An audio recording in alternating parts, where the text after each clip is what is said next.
It started with a sound. 3 slow knocks against my dorm window.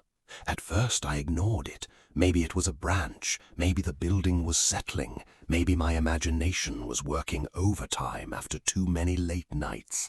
But when the knocks came again, deliberate and human, a cold feeling settled deep in my chest. I walked toward the window and pulled down a single blind slat.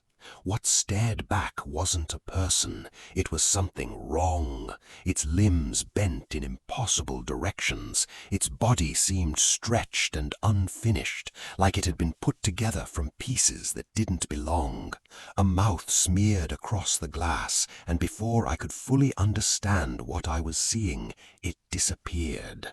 Panic took over. I shoved a chair beneath the door handle and turned my music up loud. I told myself I was being paranoid. I told myself there had to be a rational explanation. But the moment the music started, the thing outside went silent, and that silence felt worse. When I looked outside again, it was standing on the campus lawn, far too tall. Its movements were jerky, unnatural, like a broken puppet trying to imitate a human being. Then my name slipped from my lips without thinking. The creature tilted its head toward me and smiled, or at least it tried to. A few moments later, a piece of paper slid beneath my door. The words twisted and shifted whenever I looked at them, but one message remained clear. Don't open the window. I should have listened. Rain began hammering against the glass as I peeked through the blinds once more. The creature was closer now. Its many eyes blinked at different times, studying me with a terrifying patience. That's when I realized something. It wasn't hunting me. It was observing me, learning. Then the scratching moved from the window to the vents above my head. Metal groaned and rattled with a strange rhythm. The longer I listened, the more it sounded intentional, as though the creature was practicing something, mimicking patterns, understanding behavior.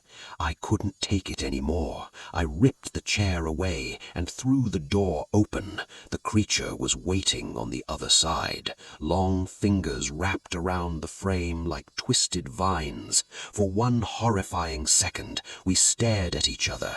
Then I slammed the door shut with every ounce of strength I had. Desperate for help, I ran into the hallway. The corridor was empty. At the far end, underneath a flickering light near the stairwell, the creature stood perfectly still, watching, waiting, learning. And then the truth finally hit me. The creature wasn't trying to kill me. Not yet. It was studying every movement, every reaction, every fear. It was learning how to become one of us. So I stopped running. Instead, I started watching it back. I mapped its patterns, recorded its sounds, learned its habits.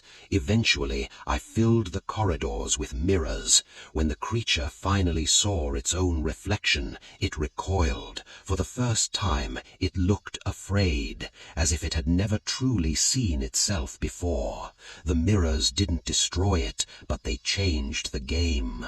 Months passed, the knocking stopped, the campus returned to normal, students laughed, classes resumed, life moved forward. But some nights when I walk across the quad, I still see it, reflected in windows, in puddles after rain, in the dark screen of my phone, always watching, always learning, waiting for the moment I become predictable again. And every time I hear a knock in the middle of the night, I leave the light on, because I know something now that I didn't know before. Some monsters don't hunt with claws or teeth. Some hunt with curiosity.